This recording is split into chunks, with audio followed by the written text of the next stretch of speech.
नमस्कार मित्रांनो, kabaddi king YouTube चॅनलवर तुमचं सहर्ष स्वागत आहे.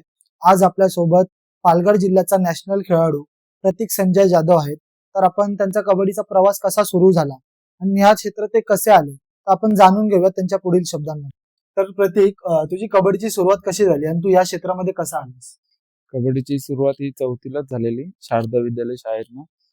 व ती शाळा फक्त 4थी पर्यंतच होती आणि ती DSO वगैरे जे स्पर्धा असतात त्या स्पर्धा खेळत नव्हती.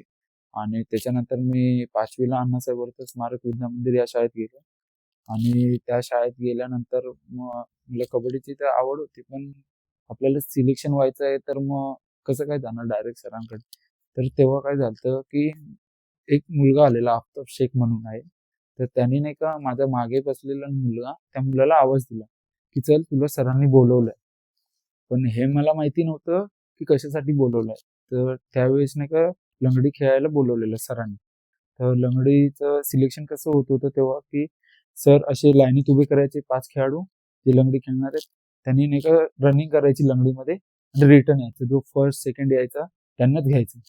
तर म्हणजे तेव्हा मी 4था आलेलो. तर तेव्हा मला सरांनी घेतलं नाही की तुझा क्लासमध्ये तुझं नाही सिलेक्शन होणार असं. तर बोललो ठीक आहे. आणि तेच बाजूला कबड्डीचं वजन चालू होतं. म्हणजे ज्या खेळाडूंना घ्यायचं पहिले वजन करत होते सर. त्या वजनात मी बसलो. पण वजनात बसलो आणि पहिलंच वर्ष माझं, कारण की माझ्या अगोदर जे सिनियर होते म्हणजे 6वीला असताना, तर त्यांच्यासमोर म्हणजे माझा कमीपणा दिसला. त्याच्यामुळे मी 5वीला तर सिलेक्शन झालं नाही माझं. मग त्याच्यानंतर 6वीला जेव्हा सिलेक्शन चालू होतं म्हणजे परत, त्यावेळेस सरांनी म्हणजे मला घेतलं आणि ते सर म्हणजे विश्वजित वळवी म्हणून सर आहेत. त्यांनी मग त्यावेळेस मला घेतलं आणि त्यावेळेस अण्णासाहेब वर्ते स्मारक विद्या मंदिरने पहिला क्रमांक मारला. प्रतीक, खेळाडूंच्या जीवनामध्ये पालकांची भूमिका काय असते? खेळाडूच्या जीवनात पालकाची खूप मोठी भूमिका असते. जसं बोललं जातं ना, स्वामी तिन्ही जगाचा आईविना भिकारी, ते म्हणजे खरी म्हण आहे. कारण की म्हणजे गुरु म्हणजे आई वडील हे खूप, कारण की काही काही खेळात असे आहेत की ज्या घरचे म्हणजे सपोर्ट नाही करत. पण माझे घरचे तसे नव्हते, कारण की मला सपोर्ट करत होते फायनान्शियली. म्हणजे कुठेही काय जायचं वगैरे असेल तर म्हणजे पैसे वगैरे लागत असतील तर त्या गोष्टी सर्व म्हणजे मिळत होते. कारण की आताचे जे खेळाडू आहेत जे जे बघतोय, कारण की त्यांना सपोर्ट नाहीये. कारण की आता आम्ही कधी कुठे जात असेल तर म्हणजे पैसे द्यायला लागतात की खेळाडूंना की चला आमच्यासोबत काय नाही, ते घरचे सपोर्ट नाही करत. तर मग माझं मत आहे की जे आताचे खेळाडू आहेत त्यांचे फॅमिलीनी सपोर्ट केला पाहिजे आई वडिलांना. कारण की पहिले कोणाला सक्सेस नाही भेटत, कारण की जसं जसं वरती जात राहणार तसं तसं सपोर्ट भेटत राहतो. पण पहिले नाही का घरच्यांनी सपोर्ट केलं पाहिजे त्याच्यासाठी. तर मग खेळाडू वरतीपर्यंत आपल्याला दिसेल, जे आता बघतो आपण ते. तर प्रतीक, खेळाडूंच्या जीवनामध्ये सर्वात मोठं आव्हान काय आहे? खेळाडूच्या जीवनात सर्वात मोठं आव्हान हे आहे की इंजुरीतनं बाहेर पडणं. म्हणजे इंजुरी झाल्यानंतर म्हणजे कसं काही काही खेळाडू नाही का म्हणजे डिमोटिवेट होतात, कारण की इंजुरी झाली, आता काय करू मी, कसं करू, आता काय करायला पाहिजे त्याच्यानंतर, आता इंजुरी नंतर मी म्हणजे रिकवर झाल्यानंतर काही करू, हे सर्व विचार नाही का म्हणजे तो करत राहतो. कारण की काही काही इंजुरी अशा आहेत की जे खूप टाइम घेतात. समजा ACL वगैरे सारख्या इंजुरी आहेत ना, ते म्हणजे 5-6 महिने तर म्हणजे घरातच असतात, बेडवरच पडतो. तर मेंटॅलिटी तो एवढं स्ट्रॉंग राहत नसतो ना, कारण की त्याला माहित नाही की बाहेर काय चालू आहे. तसं तो विचार काय करतो की माझ्या लेवलचा खेळाडू, माझ्या एजचा खेळाडू तो पुढे चाललाय. तर तो विचार करतो अरे मला हे म्हणजे लागलंय, या गोष्टी झाल्यात. तर तेव्हा तो म्हणजे मेंटॅलिटी स्ट्रॉंग पाहिजे की नाही, मी जेव्हा रिटर्न ग्राउंडमध्ये जाईल तेव्हा मी कमबॅक करेल आणि मग वरती खेळायचा प्रयत्न करेल. तर ते खूप चॅलेंजिंग आहे त्याच्यासाठी की इंजुरीतनं बाहेर येऊन कमबॅक करणं हे खूप मोठं आव्हान आहे त्याच्यासाठी. खेळाडूंचं सर्वात मोठं आव्हान हे हा, आहे. तर इंजुरीतनं बाहेर पडल्यानंतर कमबॅक करणं. तर तुला कधी इंजुरी झाली का? हो, मला 2021ला झालेली. लिगामेंटला नाही झालेली, पण नॉर्मली होती. पण ती हळूहळू म्हणजे इंजुरी वाढत होती. म्हणजे मार लागलेला, पण ते खेळल्यानंतर काही काही म्हणजे इंजुरी अशा आहेत की हळूहळू वाढत जातात. कारण की लक्ष नाही देत. रिकवर कशी केलीस? रिकव्हरी मी पहिले सर्वात आधी एक नालासोपाऱ्याला फिजिओ आहे, तिथे गेलो. तिथे गेल्यानंतर मग एवढं काय मला म्हणजे जे त्यांचे ट्रीटमेंट होती ती एवढी म्हणजे चांगली नाही झाली. त्याच्यानंतर मी परत एकदा वसईला पण गेलेलो. मग तिथे MRI वगैरे काढलं तर त्याच्यात दाखवलं की जे वाटीच्या आतमध्ये मार लागलाय, पण एवढं नव्हतं म्हणजे ऑपरेशन वगैरे करण्यासारखं. तिथे मी ट्रीटमेंट घेतली 1-1.5 महिना, तिथे एवढं रिकव्हरी नाही झाली. नंतर मग मी परत कल्याणला गेलो. मनाली जैन म्हणून फिजिओ आहे. तिथे गेल्यानंतर मग तिथे मी 1.5-2 महिने तिथे म्हणजे जायचो आणि तिथे असं कंटिन्यू नाही गेलो. पहिले जे काही वीक होते ते कंटिन्यू जायचो आणि त्याच्यानंतर कंटिन्यू गेल्यानंतर मग त्या समोरच्यांनी म्हणजे जे मॅम होत्या त्यांनी नाही का वीकमधनं 1 दिवस किंवा 2 दिवस कंपल्सरी बोलवून मग मॅमचं तसे नाव काय? मनाली जैन म्हणून आहेत. ते फिजिओ चांगलेच आहे. कारण की तिथे सर्व खेळाडू येतात म्हणजे जे मोठे-मोठे आपण बघतो प्रो स्टार मधले किंवा असे खेळणारे खेळाडू आहेत ना, इतरही खेळातले तेही तिथे येतात. तर मग ते त्यांनी माझं म्हणजे नीवर खूप चांगल्या प्रमाणे काम केलं आणि ते आता मी उभा आहे, चांगल्यापणे खेळतोय. तर तुझी महाराष्ट्र संघासाठी निवड कशी झाली होती? महाराष्ट्र संघासाठी 2021 2022 ला झालेली. 2022 ला ती पुण्यामध्ये होती, बालेवाडीला होती आणि त्याच्या अगोदर मी जिल्हाही बसलेलो 2018 ला आणि जे कोरोना टाइम होतं तेव्हा 4-4 प्लेयर बोलवलेले जे महाराष्ट्राचा संघ निवडणार होतं. प्रत्येक जिल्ह्यातून हा 4-4 प्रत्येक जिल्ह्यातनं पनवेलमध्ये होतं. तर तिथेही गेलेलो. तिथेही सिलेक्शन नाही झालं. मग माझं लास्ट इयर होतं ज्युनियरचं. त्यावर्षी बालेवाडीला होती पुण्याला. त्यावर्षी मग आमच्या जिल्ह्यातनं चांगला परफॉर्मन्स करत आम्ही सेमी फायनलला गेलो आणि सेमी फायनल मध्ये जाऊन कोल्हापूर सारखं बलाढ्य संघासोबत आम्ही 3 गुणांनी पराभूत झालो. अच्छा, तर त्यावेळेसचा तुझा काय रंगीतदार किस्सा आहे का? रंगीतदार किस्सा तर मग कारण की पुण्यासोबत आपलं हे कोल्हापूर सोबतच रंगीतदार किस्सा कारण की अटीतटीची मॅच होती. कारण की समोर कारण की कुमार गटात एवढे म्हणजे प्रो स्टार नव्हते. त्या समोरच्या संघात तेजस पाटील म्हणजे दादू पुजारी असतील, नंतर आदित्य चौगुले आहेत, नंतर पृथ्वीराज शिंदे आहेत. जे प्रो वगैरे खेळत होते ते सौरभ फगरे म्हणून आहेत ते प्रो वगैरे खेळणारे म्हणजे आमच्या देशचे. मग तशा संघात मी एकटा सिनियर खेळाडू होतो म्हणजे आमच्या पालघर जिल्ह्यात. मग सिनियर खेळाडू असताना जबाबदारी माझ्यावरच होती. पण ती म्हणजे काही टाइमनुसार असं वाटायला लागलेलं हाफ टाइमच्या अगोदर की जिंकणार तो पालघर जिल्हाच कारण की तेव्हा आघाडी होती आमच्याकडे. पण काही झालं असं की शेवटच्या मिनिटाला काही चुकांमुळे तो म्हणजे सेमीफायनल आम्ही हरलो. अच्छा, तर तुझा आवडता खेळाडू कोण आहे आणि काय? आवडता खेळाडू तर असे खूप आहेत, पण सध्या तरी मी बघतोय तर नवीन कुमारला. कारण की त्याचे जो खेळ करतोय, जो खेळतोय आता प्रो वगैरे, तर त्याचं बघून मी म्हणजे प्रॅक्टिस वगैरे करतो. पण त्याच्यातनं मला शिकण्यासारखं खूप काही आहे, कारण की तो राईट रेडर आहे आणि मी पण राईट रेडरच आहे. त्याच्याकडनं मी स्किल वगैरे बघतो, म्हणजे जे आपल्या मोबाईलवरनं बघून मग मी आपल्या ग्राउंडवर करतो आणि ते मग शिकायचा प्रयत्न करतो आपल्या म्हणजे रेडिंगमध्ये. तर मग नवीन कुमार हा माझा फेवरेट आहे असं. कबड्डी खेळामध्ये तुझा आदर्श कोण? माझ्या कबड्डी खेळामध्ये आदर्श आकाश शिंदे कारण की म्हणजे समजा एनी टाइम वगैरे काही गरज लागली तर मग आकाशदाला मी कधीही कॉल करतो की आकाशदा काही झालं तर म्हणजे काही गोष्टी असतील त्या गोष्टी त्यांच्याशी बोलून मग ते बोलून केलं जातं की असं असं झालंय माझ्यासोबत असं होतंय काय करू याच्यानंतर काय करायचं असं. तर आकाशदाला मी विचारतो म्हणजे फ्रेंडली सारखं आहे. ओके, तर तुझं ह्या कबड्डी क्षेत्रामध्ये जवळचा कोण मित्र आहे त्यासोबत तू तुझ्या सगळ्या गोष्टी शेअर करू शकतो असा कोण मित्र आहे का आणि त्याबद्दल तू काय सांगशील? असे कबड्डी खेळात तर म्हणजे 4-5 मित्रच आहोत आम्ही जे म्हणजे एकदम क्लोज फ्रेंड आहेत. त्यांचे नावं सांग आणि त्यांच्याबद्दल तू मस्ती कशी करतोस? अं, तुमचं थोडंसं राहणीमान सांग. नाव तर जीत पाटील आहे, अभिनय सिंग आहे, यश निंबाळकर आहे आणि सर्वेश आहे. तर आम्ही हे 5 मित्र आहेत जे कबड्डीत एकदम क्लोज आहे. जे कबड्डीच्या बाहेर पण असो आणि कबड्डीतही असो आमची जे फ्रेंडशिप खूप चांगली आहे आणि मस्ती वगैरे तर खूप करतो. पण जेव्हा आम्ही खेळतो जिल्ह्यामधनं तर मग आम्ही एकमेकांना सपोर्ट करतो. असं नाही की तू बाहेर बसलाय तर असं आहे म्हणजे तुला कमी भेदभाव करू, असं काही नसतं. कारण की खेळाला म्हणजे तेवढं पुरती 20 मिनिट जे 40 मिनिटं खेळतो तेवढं पुरती. मग नंतर बाहेरची फ्रेंडशिप वेगळी असते आमची. तर आता सध्या यश निंबाळकर हे नाव पण चर्चेत आहे. हां. तर यश निंबाळकर बद्दल मला काय सांगशील? यश निंबाळकर हा चांगला खेळाडू आहे. जो आता म्हणजे नॅशनल पण खेळला आहे. नंतर राहायला वगैरे पण स्वभावाला खूप चांगला आहे. असं. हं. ओके. तर सध्या खेळाडूंचे डाएट काय आहे? खेळाडूंचे डाएट आणि तुझा डाएट काय आहे? खेळाडूंनी काय डाएट घेतला पाहिजे? खेळाडूने तर म्हणजे कसं सर्व डाएट हे आपलं म्हणजे वेगवेगळ्या खेळाडूंना म्हणजे ते आपल्या आपल्यानुसार डाएट घेतात. तर सध्या मी तसं एवढं काही घेत नाही, कारण की म्हणजे तू फायनान्शियली नॅचरली हा नॅचरल आहे. फायनान्शियली प्रॉब्लेममुळे, कारण की मी फक्त नाही का सकाळी वगैरे चणे वगैरे किंवा या गोष्टी घेत राहतो फक्त, बस असं. तू आता सध्या एमजीएम स्कूल मध्ये विरारला पीटी टीचर आहेस. एमजीएम स्कूल बद्दल आणि त्या गोष्टीबद्दल मला काय सांगशील? हा, कारण की म्हणजे एमजीएम स्कूलमध्ये मी पीटी टीचर म्हणून आहे. तर किती वर्ष झाले? तरी मला आता 1.5 वर्ष होतील त्या स्कूलमध्ये आहे. ओके, तर त्या स्कूल बद्दल काय सांगशील मला? स्कूल बद्दल तर हेच, कारण की खेळाडूंना नाही का म्हणजे आता आपल्याकडे जे आपण शिकलोय, तर आपल्यालाही अशी इच्छा होती की आपण काहीतरी करावं, कोणातरी शिकवावं. त्याच्यामुळे नाही का मी त्या शाळेत लागलो आणि त्या पोरांनाही मी शिकवतोय आता कबड्डी, आणि जे इतर स्पोर्ट्स आहेत तेही जरा जेवढी नॉलेज आहे ते गोष्टी मी करत राहतो. तर तू पालघर जिल्ह्यासाठी खेळलायस, तर पालघर जिल्ह्याबद्दल मला तू काय सांगशील? पालघर जिल्हा आधी हा म्हणजे ठाणे जिल्ह्यात होता. म्हणजे आणि जेव्हा 2014ला हा पालघर जिल्हा बनला, तर त्यावेळेस म्हणजे पहिलंच वर्ष ना, कारण की कबड्डी हे माहितीच नव्हतं, कारण की जिल्ह्यामध्ये कबड्डी हे कायच नाही. तर त्यावेळेस ही पहिल्याच वर्षी कुमार गटाने आपल्याला फायनल खेळलेला, कुमार गट.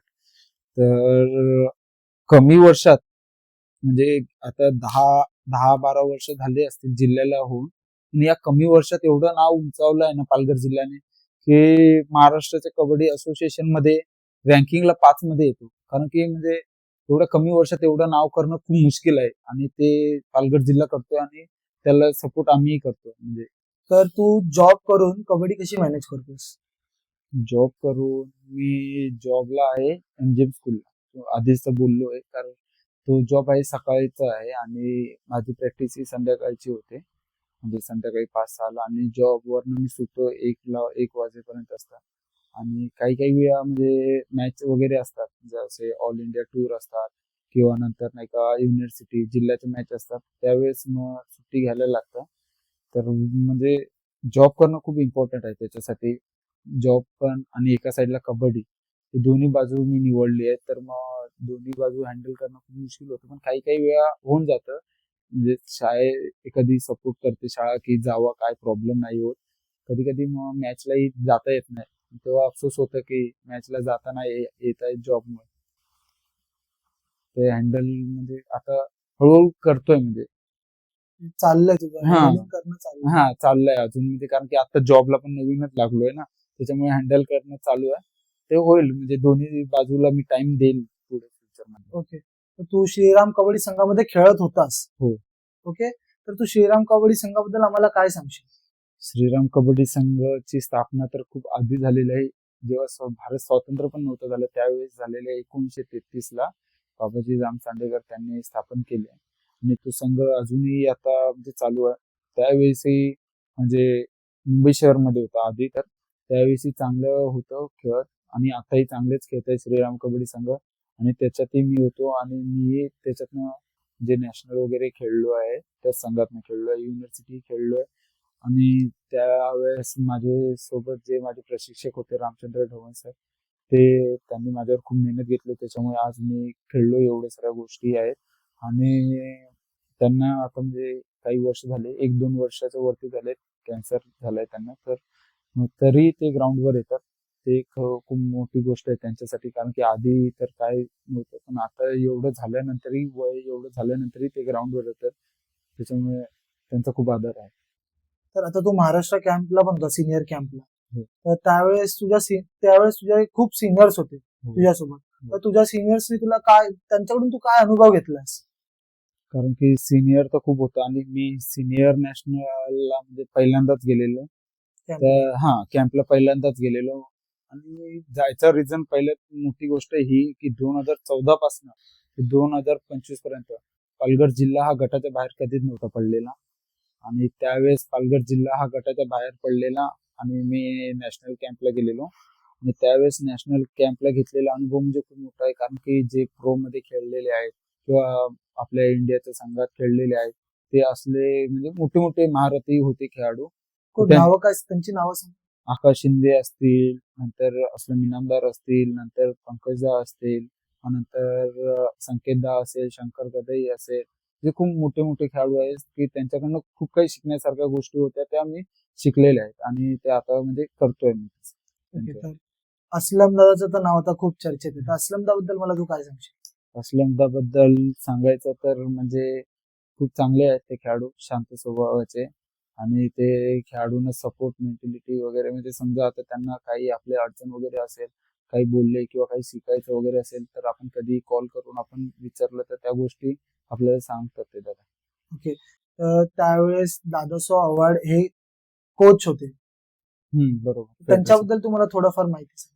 दादासो आवड हे खूप चांगले कोच आहेत. ते बारामती स्पोर्ट्सचे म्हणजे ऑनर म्हणजे हे आहेत, आणि ते आधी त्या बारामतीमधनं म्हणजे खेळायचे आणि नंदुरबार जिल्ह्यातनं ते खेळतात. आणि तेही आपल्या महाराष्ट्र संघाचे म्हणजे प्रशिक्षक पण आहेत. आणि नंतर ते महाराष्ट्र संघातही खेळले आहेत, आणि महाराष्ट्र संघातनं खेळून त्यांना एका म्हणजे आपल्या अयोध्येला मॅच होत्या तेव्हा त्यांच्याकडे थर्ड प्लेस आहे, आणि नंतर आता महाराष्ट्राचे प्रशिक्षक म्हणून आहेत ते. तर प्रतीक, येत्या 5 ते 10 वर्षात तुझं काय ध्येय आहे? तू स्वतःला कसं साध्य करणार आहेस?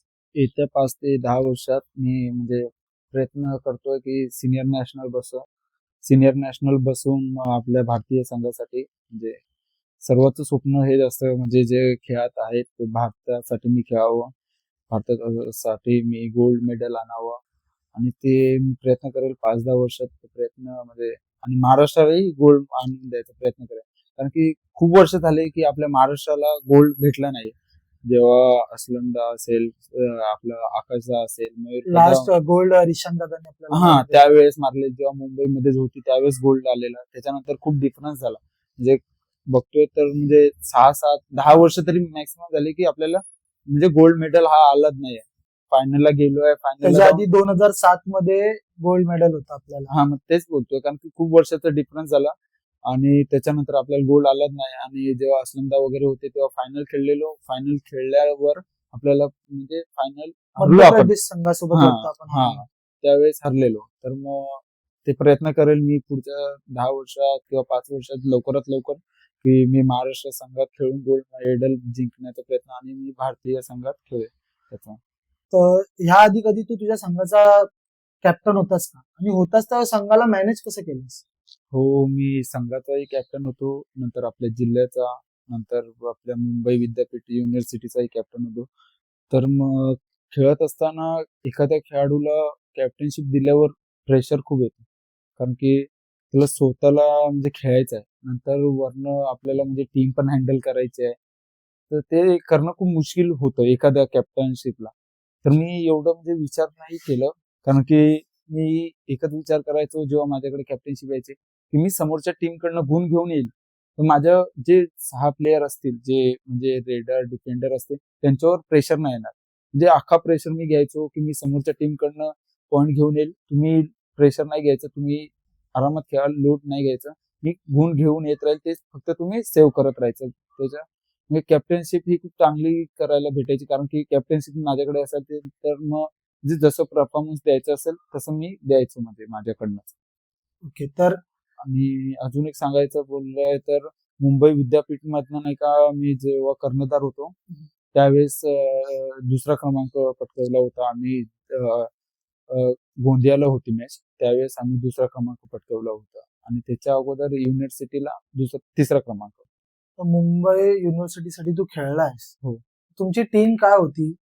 आणि मुंबई युनिव्हर्सिटी बद्दल काय सांगशील त्या टीम बद्दल? मुंबई युनिव्हर्सिटी बद्दल बोलायला गेले तर आपले जे मुंबई झोन झाला, नंतर मुंबई सबर्बन झाला, कोकण झोन झाला, ठाणे झोन झाला, या 4 झोन मधनं मुंबई युनिव्हर्सिटी टीम काढली जाते. म्हणजे विचार करायला गेले तर 6-7 जिल्ह्यातनं टीम काढली जाते मुंबई विद्यापीठ. आणि ते बसणंही खूप मुश्किल असतं. म्हणजे ते बसल्यानंतरही परफॉर्मन्स द्यायला खूप मुश्किल, कारण की म्हणजे समजा आपण 7 जिल्ह्यातनं आपण बसलोय, पण नंतर जेव्हा वेस्ट झोन वगैरेला जातो त्यावेळेस नाही का सर्व म्हणजे चांगले चांगले टीम येतात, सर्व चांगले चांगले खेळाडू. त्याच्यानंतर तिकडे परफॉर्मन्स द्यायला खूप मुश्किल होतं, पण तो तसं एवढं काही वाटलं नाही. पण मी परफॉर्मन्स खूप चांगला दिला मुंबई विद्यापीठामधून बसल्यानंतर. तू कोणत्या कॉलेजमधून खेळत होतास? मी गुरुनानक खालसा कॉलेजमधनं पहिल्यांदा युनिव्हर्सिटी बसलो, आणि सेकंड टाइम मी रिझवी कॉलेजमधनं, बांद्राचं रिझवी कॉलेज आहे त्याच्यामधनं मी मुंबई विद्यापीठ बसलो. रिझवी कॉलेज बद्दल मला काय सांगशील? रिझवी कॉलेज बद्दल तर सध्याच्या घडीला म्हणजे उंचावर नाव कोरतोय म्हणजे रिझवी कॉलेज. कारण की जेव्हा मी खेळलो त्यावेळी मुंबई सबर्बनची फायनल मारलेली रिझवी कॉलेजने. तर म्हणजे त्याच्या अगोदर ते सेमीला की क्वार्टर फायनलला हारलेले. जेव्हा मी गेलो त्यावेळेस फायनल मारली, तर कारण की खूप बरं वाटलं, कारण की मी आधी मुंबई सबर्बन मुंबई सिटीमध्ये होतो. आणि मुंबई सिटीमध्ये जे गुरु नानक खालसा कॉलेजचं बोलायचं तर गर्ल्सची टीम खूप चांगली होती कबड्डीची, आणि बॉईजची तर म्हणजे नव्हतीच. तर मग जे आम्ही पालघर जिल्ह्यातले खेळाडू आहेत ते तिकडे गेलो त्या कॉलेजमध्ये जाऊन मग आम्ही मुंबई सिटीमध्ये फायनल खेळलो आणि एमडी कॉलेज सोबत हरलो. आणि मग सांगायचं तर रिझवी कॉलेजला तिकडेही मी फायनलला खेळलो, पण फायनलला हरलो. नंतर मग इकडे आलो रिझवी कॉलेजला येऊन मग मी मुंबई सबर्बनची फायनल मारली आणि दोन्ही साईडला खेळलोय मी. फर्स्ट टाइम मी मुंबई सिटी मधनं मुंबई विद्यापीठ बसलो, सेकंड टाइम मी मुंबई सबर्बन मधनं विद्यापीठ बसलो. तर कबड्डी खेळा व्यतिरिक्त कोणता आवडता दुसरा छंद आहे का? कबड्डी खेळा व्यतिरिक्त क्रिकेट खेळतो मी. म्हणजे संडे वगैरेला जातो खेळायला. म्हणजे मॅच वगैरे नाही खेळत, एवढं प्रोफेशनल नाही. फक्त म्हणजे जे एरियात वगैरे असतात तिथे खेळायला जातो आम्ही. ओके. तर कबड्डी क्षेत्रामध्ये तुझी अशी कोणती मॅच झाली आहे का, ती मॅच तुम्ही लूज झाले आणि ती मॅच लूज झाल्यानंतर त्या मॅच मधून तुला काय अनुभव भेटले? असे तर खूप सारे मॅच झाले, पण सध्या तरी जी आम्ही वेस्ट झोनला खेळलेलो ना मॅच, वेस्ट झोनला जे ऑल इंडिया क्वालिफाय मॅच होती बांबू युनिव्हर्सिटी सोबत, ते पहिल्यांदा मी युनिव्हर्सिटी खेळलेलो आणि मला हे माहिती नव्हतं की म्हणजे ते क्वालिफाय असतात, त्याच्यानंतर वेस्ट झोन नंतर ऑल इंडिया असतात. त्या गोष्टी एवढ्या माहिती नव्हत्या. पण ज्यावेळेस लॉस झाली ना मॅच, त्यावेळेस कळालं की आपण किती मोठं म्हणजे हे झालंय, आपलं लॉस झालाय. की ती मॅच जिंकल्यानंतर आपण ऑल इंडियाला गेलो असतो, ऑल इंडिया गेल्यानंतर तिथे रँकिंगला आलो असतो, तर जॉबची संधी भेटली असती. त्यावेळेस काय माहिती नव्हतं, कारण की पहिल्यांदाच गेलेलो युनिव्हर्सिटी घ्यायला. आणि तो एक खूप मोठा अनुभव भेटलेला की माझ्या आयुष्यात की लॉस झालं माझं त्यावेळेस. तर तुझ्या लाईफ मध्ये अशी कोणती मॅच आहे का, ती मॅच तुला अजूनही लक्षात आहे आणि त्यावेळेसचा एक म्हणजे मजेदार किंवा गमतीदार किस्सा? तशी मॅच होती ती संभाजीनगरला होती. त्यावेळेस म्हणजे कारण की मी पालघर जिल्ह्याचा कर्णधार होतो आणि 2014ला आपला जो पालघर जिल्हा स्थापन झालेला 2014-15ला, त्यावेळेस पालघर जिल्ह्याने फायनल खेळलेली. आणि त्याच्यानंतर गेल्या 8-9 वर्षानंतर पालघर जिल्हा कुमार गटात फायनल खेळलेला त्यावेळेस. तर समजा त्यावेळेस मी कर्णधार असताना आम्ही नाही का अगोदर हरलेलो कोणासोबत, कोल्हापूर जिल्ह्यासोबत बालेवाडीत. मी परत ती मॅच परत कोल्हापूर सोबत लागलेली आम्हाला सेमीफायनलला. त्यावेळेस कोल्हापूर संघाला आम्ही मात करून फायनलला गेलेलो. त्यावेळेस ती म्हणजे प्राऊड फील होते की मी कर्णधार असताना, आणि ते गेल्या काही 10 वर्ष की 8 वर्षानंतर मी कर्णधार असताना मी पालघर जिल्ह्याला फायनल खेळवतो. प्रत्येक ग्राउंड मध्ये कसं आणि ग्राउंड बाहेर कसं मित्रांसोबत? ग्राउंड मध्ये तर म्हणजे मित्रही दुश्मनीच असतो आणि ग्राउंडच्या बाहेर तो मित्र आहे आपला.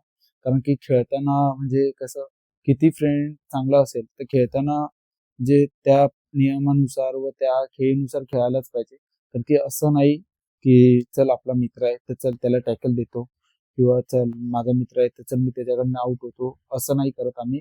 खेळताना त्या खेळानुसारच खेळतो आणि ग्राउंडच्या बाहेर ती फ्रेंडशिप खूप चांगली आहे. म्हणजे ग्राउंड मध्ये नाही आणत, स्पेशली म्हणजे जी ग्राउंडच्या बाहेरची फ्रेंडशिप ती ग्राउंड मध्ये नाही आणत आम्ही. ती ग्राउंडच्या बाहेर फ्रेंडशिप, आणि ग्राउंड मध्ये आहे ते ग्राउंड मध्येच खेळतो आम्ही. तर तू तुझ्या बहिणीबद्दल काय सांगशील मला, श्रुती विनोद सोमासे बद्दल? तू अगदी बरोबर बोललास, ती माझी बहीण आहे. तर ती चांगली खेळाडू आहे, जी आपल्या मुंबई विद्यापीठमध्ये खेळते. नंतर आपल्या महाराष्ट्र संघातही खेळलेली आहे. आणि आता ती ठाणे महानगरपालिकेत व्यावसायिक संघात आहे. आणि तिचं मंडळ हा श्रीराम कबड्डी संघ आहे. तर खेळत असताना आम्ही दोघंही एकसाथ खेळतो, म्हणजे मंडळात होतो तेव्हा दोघं एकसाथच खेळायचो. आणि बोलायचं तिच्याबद्दल, माझ्या बहिणीबद्दल, तर जे इंजुरी नंतर जे तिने रिकव्हरी करून जे आता खेळते, ती खूप मोठी गोष्ट आहे तिच्यासाठी आणि माझ्यासाठी. कारण की स्पेशली बहीण आहे त्याच्यामुळे बोललो. इंजुरी एवढी झालेली तिला की एका वर्षात जे 2-3 इंजुरी झालेल्या, ते पण मेजर होत्या. तर त्याच्यातनं ती मात करून आज जी एवढी खेळते, तर तिचा अभिमान वाटतो माझ्या बहिणीचा. तर प्रतीक, पालघर जिल्ह्यामधला पहिला नॅशनल खेळाडू कोण? पहिला नॅशनल खेळाडू हे 2 होते. सर्वात आधी नरेश तानाजी दिनले आणि रोशन वैती. त्यावेळेस आपल्या पालघर जिल्हा म्हणजे आमचा जिल्हा हा फायनल खेळलेला आणि फर्स्ट टाइम होता. तर नरेश तानाजी दिनले हा पहिला नॅशनल खेळाडू आहे जो आपल्या पालघर जिल्ह्यात महाराष्ट्र संघात खेळलेला आणि इन 7 मध्ये खेळलेला, डावा मध्यरक्षक म्हणून खेळलेला नरेश तानाजी दिनले. त्याबद्दल काय सांगेल थोडंफार? त्याबद्दल बोलायचं एवढंच की ज्या वयात तो म्हणजे जिल्हा म्हणजे झालेलाच तेव्हाच जिल्हा निर्माण झालेला, त्यावेळेसच तो नाही का म्हणजे जे व्यावसायिक संघ हा कोणालाच माहिती नव्हता म्हणजे अख्ख्या जिल्ह्यात, कारण की पहिलेच वर्ष ना, कोणालाच काय माहिती. त्यावेळेस तो बाहेर खेळायला जायचा. त्यावेळेस म्हणजे आय थिंक तो सेंट्रल बँक मध्ये होता आणि तेव्हा तो तिकडे प्रॅक्टिस करायचा. नंतर तिकडे प्रॅक्टिस करून श्रीराम मंडळात मध्ये तो प्रॅक्टिस करायचा. त्याला गेले काही वर्ष म्हणजे तो सतत म्हणजे प्रॅक्टिस मध्ये होता. त्याच्यामुळे नाही का तो ठाणे महानगरपालिकेत गेला. तिकडे त्यांनी प्रयत्न केले. पण तो नॅशनल असूनही त्याचं म्हणजे अपयश आलंय त्याला, की म्हणजे तो जॉबला नाही लागला कुठे. म्हणजे जे आपण बघतो आताचे जे खेळाडू आहेत रेल्वे वगैरे खेळतात, त्याचं अपयश की तो रेल्वे वगैरे या मोठ्या बलाढ्य संघात जॉब नाही करत सध्या. तो आहे इथे. तर तू आता व्यावसायिक संघ बोलास, तसा तुझा व्यावसायिक संघ कोणता आहे? तसं माझा सर्वात आधी व्यावसायिक संघ हा सेंट्रल रेल्वे डिव्हिजन म्हणून आहे. विशाल दळवी सर म्हणून आहेत, त्यांनी मला कॉल लावलेला सर्वात आधी मी जेव्हा कुमार गटात होतो तेव्हा, की प्रतीक तू येशील का आमच्यासाठी, जी म्हणजे आमच्या संघात खेळण्यासाठी. कॉन्ट्रॅक्ट नाही काय नाही, फक्त त्या दिवशी की मॅचला येतोच, तुला मॅचचा भत्ता देऊ आम्ही आणि मग तू जायचं. तर सर्वात आधी त्या संघात गेलेलो मी सेंट्रल बँक बोलते सॉरी, सेंट्रल रेल्वे डिव्हिजन मध्ये. डिव्हिजन, सेंट्रल रेल्वे नाही मोठीवाली डिव्हिजन. त्यावेळेस ऑल इंडियाला गेलेलो आम्ही कर्नाटकला, आणि त्यावेळेस माझं वय हे 17-18 होतं आणि म्हणजे पहिल्यांदा ऑल इंडिया खेळतोय तर खूप मनात भीती होती त्यावेळेस मला जास्त चान्स नाही भेटला. 1-2 मॅच खेळलो, ठीक. नंतर मग परत त्यांनी बोलवलं, 1 वर्षानंतर परत बोलवलं की प्रतीक आपल्याला परत सेंट्रल रेल्वे डिव्हिजन मधनं खेळायचंय श्रमिक जिमखान्याला. तर त्यावेळेस मी श्रमिकला खेळलो आणि खेळत असताना आम्ही सेमीफायनलला हरलो बीपीसीएल सोबत, आणि सेमीफायनलला हरून आम्हाला 3रा क्रमांक भेटला. त्यावेळेस मी स्टार्टिंग म्हणजे त्याच्यातनं खेळायचो. त्याच्यानंतर मी न्यू इंडिया इन्शुरन्स मध्ये गेलो, त्याच्यात माझं कॉन्ट्रॅक्ट होतं. त्याच्यातनंही आम्ही जिंकलो, म्हणजे मुंबईमध्ये मॅच होतात तिकडे जिंकलो.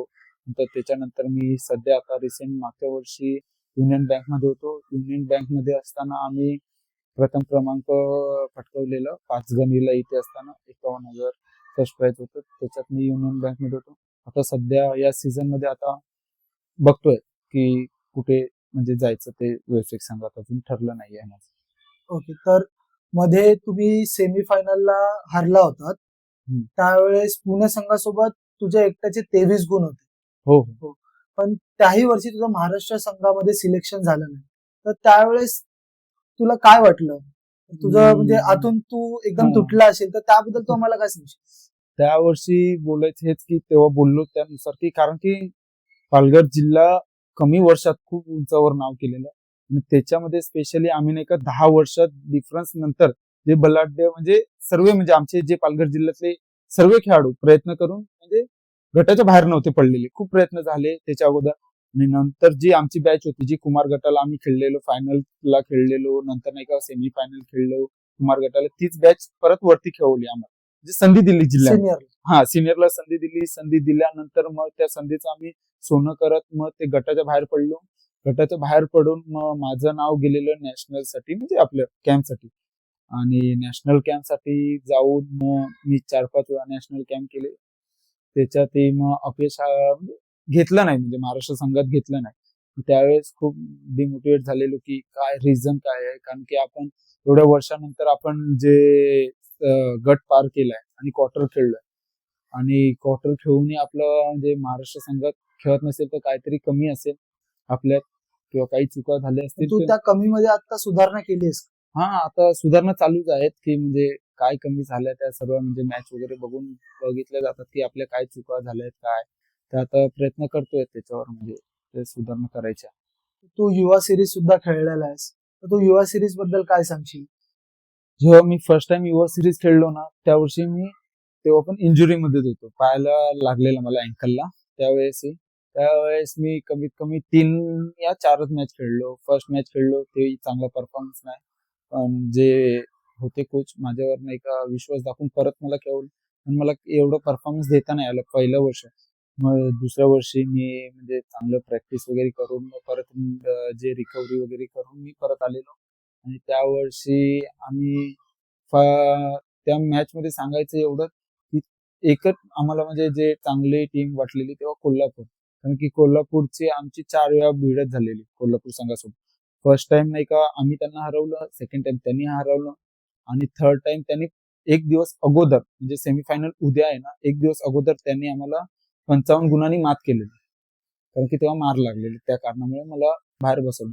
आणि तेच रिकव्हरी करून मी म्हणजे एका दिवसात वगैरे आयसिंग वगैरे करून जे फिजिओ वगैरे कडे जाऊन एका दिवसात रिकव्हरी करून आम्ही दुसऱ्या दिवशी सेमीफायनलला कोल्हापूर संघाला शेवटच्या मिनिटाला मात केला आणि आम्ही फायनल संघात खेळलो. आणि बोलायचं एवढंच की पालघर संघाकडनं मी खूप प्रयत्न करतोय की वर खेळायचं. कारण की पालघर जिल्ह्याला मी 2दा म्हणजे फायनल खेळवलंय. म्हणजे कुमार गटाला एकदा खेळवलंय, युवा सिरीजला. नंतर माझ्या कॅप्टनशिप खाली असताना मी आपलं पुरुष गटात पण क्वार्टर फायनल खेळलोय एवढ्या वर्ष. ओके. तसंच आता तू महाराष्ट्र कॅम्पला सुद्धा होतास, हो. तर त्यावेळेस कशी मस्ती चालते, काय चालतं, काय सांगशील त्याबद्दल? मस्ती तर चालते पण कारण की तिथे लिमिट असते. कारण की सिनियर खेळाडू वगैरे असतात. कारण की म्हणजे कसं जास्त मस्ती नाही करू शकत. कारण की डिसिप्लिन वगैरे ते पाहिजे असतं त्यावेळेस. म्हणजे एवढी मस्ती नाही करायचो. म्हणजे मस्ती करायचो की हा ठीक आहे दादा आहे तिथपर्यंत मस्ती हो, करायचो. पण त्यावेळेसचे काय असतील ना रंगीदार किस्से तुझे की तुझं असं काय? रंगीतदार किस्से म्हणजे प्रॅक्टिस वगैरेला म्हणजे प्रॅक्टिस म्हणजे मस्ती करायचो. प्रॅक्टिस मध्ये मस्ती चालायची की आता समजा कसं ते हँडटच वगैरे करायला लावायचं तर हँडटच नाही करायचं. आपण नाही का डुबकी मारायची प्रॅक्टिस करू किंवा एखाद्या वेळी डुबकी सांगायचं समोरच्या खेळाडूला आम्ही डुबकी मारतो, डुबकी नाही मारायचं मग तोंडावर वगैरे हात मारायचे, पलटी मारायचे. असे किस्से व्हायचे प्रॅक्टिस मध्ये. तर प्रतीक, आता आपण पॉडकास्ट एंड करतोय. पॉडकास्ट एंड करता करता आपण एक गेम खेळूया, रॅपिड फायर.